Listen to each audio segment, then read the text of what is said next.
Living books are killer tools for teaching science. They can bring a subject matter to life and add interest to what you're learning. And that's exactly what we're going to talk about on this episode of the Tips for Homeschool Science show. Hi, I'm Paige Hudson, your host for this podcast, and we're taking down the lofty ideals of teaching science and breaking them into building blocks you can use in your homeschool.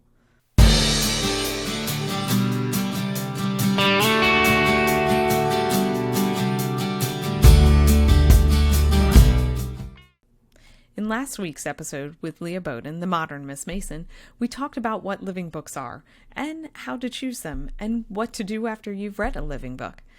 It's an excellent episode, and I highly recommend you go back and see the context of what Charlotte Mason considers living and how a living book can really bring alive an experience, and it goes way beyond what a textbook does. So it's not just a bunch of facts and pictures splayed out on a page, but it's a book that draws you in.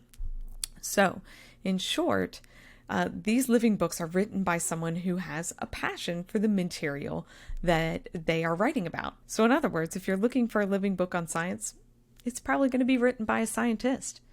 Or if you want a living book on history, it's going to be written by a person who experienced that time period of history or who knows someone who experienced that time of history.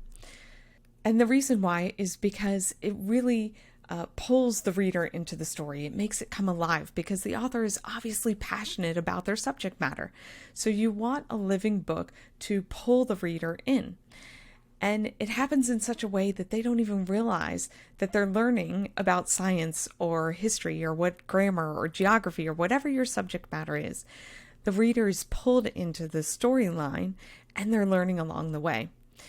So these are wonderful resources for us to use, especially as we're teaching science. And we can use this as a resource that we add on to our current program to add a little bit more interest, or we can use these types of resources as our main spine or our main source of information for science. So when we go to choose a living book, we're looking for a set criteria. And some of that we discussed in the previous episode. But just to remind you, it's a book that draws the reader in and holds their interest. It's a book that will create a passion in the student for the subject matter. So they'll find it interesting, and that passion that the author has will translate to them. And then I'm going to add one more criteria when we're looking at living books for science. We want to make sure that these things, that the books we choose, the resources we choose, are educationally sound.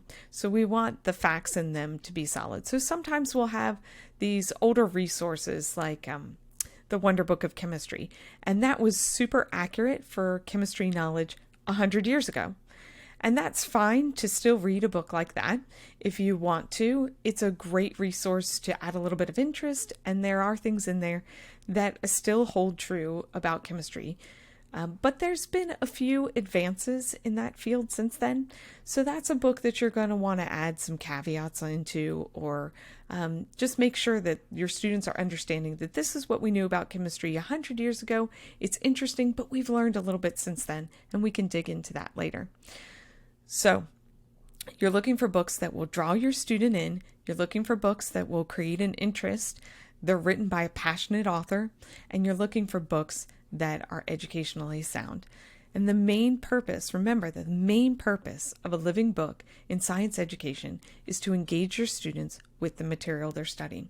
So you want to build enthusiasm and interest for the topic. You want to help them to remember what they've studied because there's a shared experience. There's more than just the facts that they're learning and spitting back out, but they're having an experience with the material.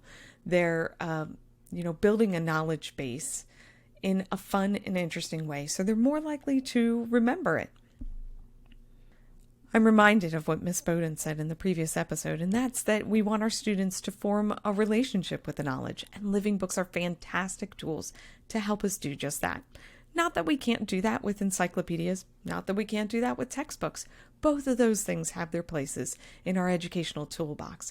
But living books have a kind of special sauce or a little secret bit that we can add into our plan for science that just develop that interest and develop that relationship with the knowledge that the students are learning.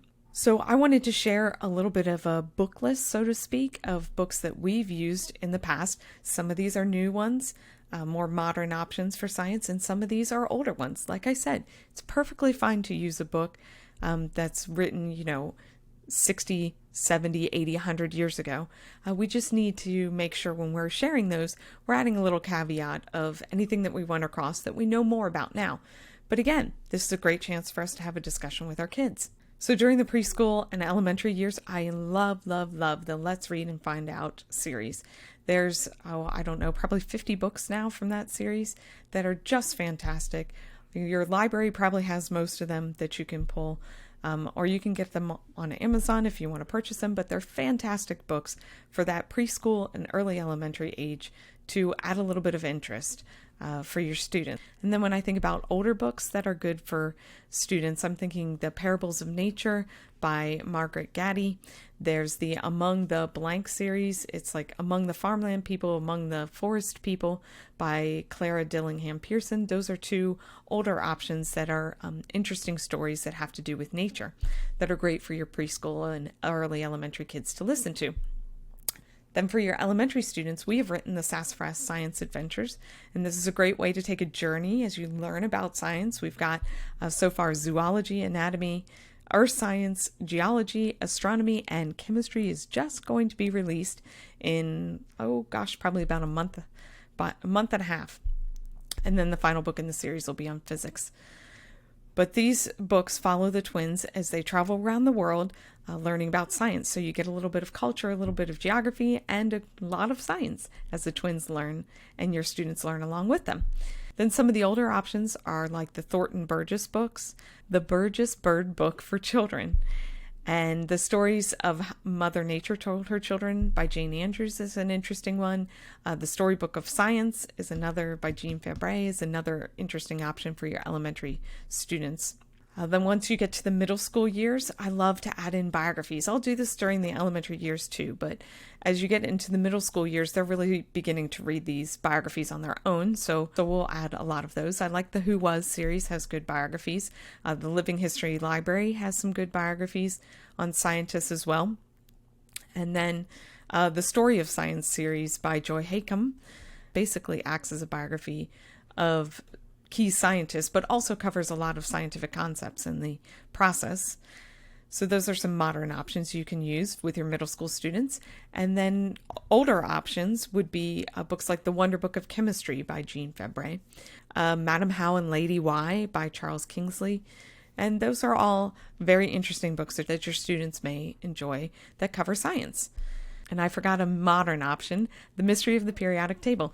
It's a wonderful book to read with your middle school students, especially when you study chemistry. And that is also from the Living History Library as well. So when you get to the high school years, of course, you're definitely going to be using textbooks at this point.